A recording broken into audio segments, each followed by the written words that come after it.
પ્રભુ ઈસુના જીવંત અને પવિત્ર ત્રિએક નામમાં વાલા ભાઈઓ અને બહેનો, આપ સર્વને લોગોસ બાઇબલ સ્ટડી તરફથી હું પ્રેમી સલામ પાઠવું છું.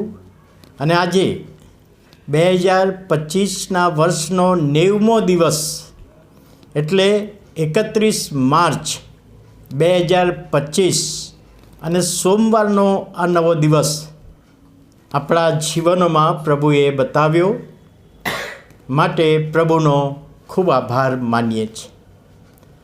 શૈતાન બંધનમાં રાખે છે.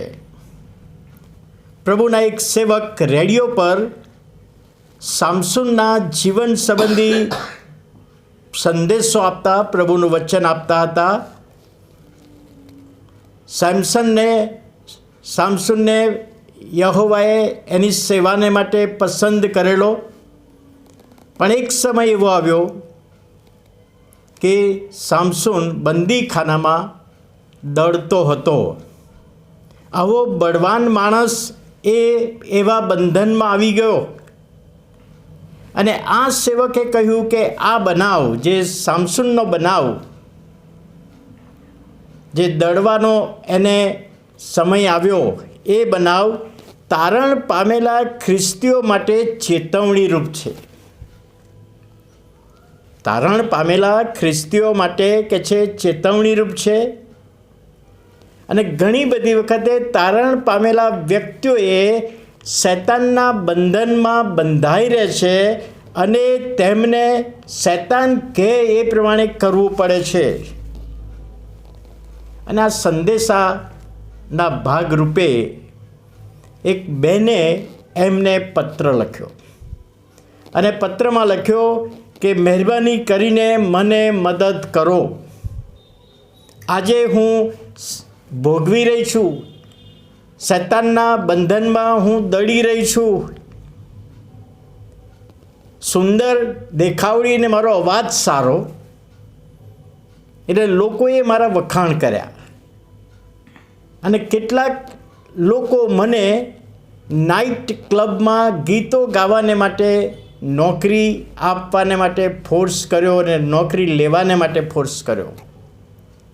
અને એ વખતે હું કુંવારી હતી ને મેં સ્વીકારી લીધું.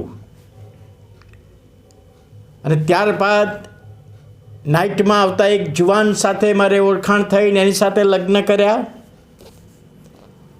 લગ્ન થયા પછી મારે 14 વર્ષની દીકરી છે, પણ દેવળમાં નથી આવતી, સંગતમાં નથી જતી અને ભજન સેવામાં જતી નથી, પ્રાર્થના કરતી નથી, બાઇબલ વાંચતી નથી. અને મને બહુ જ દુઃખ લાગ્યું કે મારી દીકરી પ્રભુથી દૂર છે. તો આના માટે મને કોઈ ઉપાય બતાવો.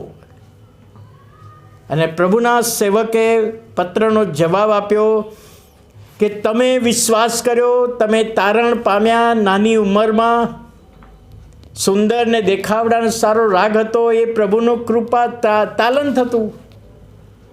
તો એનો ઉપયોગ પ્રભુના મહિમાને માટે કરવાનો હતો, પરંતુ ઈશ્વરને તમારી વચ્ચે તમારું આ પાપ આડે આવ્યું, જેથી એની અસર તમારી દીકરી પર પડી અને દીકરી પ્રભુને ઓળખતી નથી. અને એટલા માટે પહેલી બાબત, તમે પસ્તાવો કરો અને નાઇટ ક્લબમાં ગાવાનું તમે છોડી દો. અને જે તમે પહેલાં પસ્તાવો કરેલો એ પ્રમાણે ફરીથી પ્રભુમાં તમે પુનઃસ્થાપિત થાવ અને તમારી દીકરી માટે પ્રાર્થના કરો, તમારી દીકરીને નમૂનો આપો અને તમારી દીકરી પ્રભુમાં આવશે. વાલા ભાઈઓ અને બહેનો, યોહાનની સુવાર્તા તેના 6 અધ્યાયમાં પ્રભુનું વચન કહે છે, કંઈ નકામું ના જાય. મેં જે આપ્યું છે એ નકામું જવું ના જોઈએ. અને મેં જે તાલંત આપ્યું છે કે કૃપાદાન આપ્યું છે તો મારા મહિમાને માટે છે, એ નકામું ના જવું જોઈએ. અને તમારું તાલંત જો શૈતાન વાપરી રહ્યો હોય તો આજે જ આજે જ નિર્ણય કરીને પ્રભુની પાસે આવીએ, પ્રભુનો સ્વીકાર કરીએ, કબૂલાત કરીએ અને પ્રભુએ આપેલા કૃપાદાન તાલંતો પ્રભુના મહિમા માટે વાપરીએ. પ્રભુ કહે છે, જે મારું છે તે શું મને વાપરવાનો અધિકાર નથી? ચોક્કસ પ્રભુનો અધિકાર છે, પ્રભુએ આપ્યું છે પ્રભુના મહિમાને માટે. અને આજનો એ આશીર્વાદ પ્રભુ આપણા જીવનોમાં આપે, પ્રાર્થના કરીએ. વાલા પ્રભુ, અમે આભાર માનીએ છીએ, સ્તુતિ કરીએ છીએ, તમારા નામને ધન્યવાદ આપીએ છીએ. આજે જે વચન તમે અમને આપ્યું ને વચન સમજવામાં આત્માની દોરવણી આપો. કોઈક પાપ આડે આવ્યું છે તો અમે કબૂલાત કરીને મૂકી દઈને તમારા ચરણોમાં આવીએ. તમે તાલંતો આપ્યા છે તો તમારા મહિમાને માટે ઉપયોગ કરીએ, એ અમારી વિનંતી અને પ્રાર્થના ઈસુ અમારા પ્રભુના પવિત્ર નામમાં સાંભળો અને માન્ય કરો. આમેન.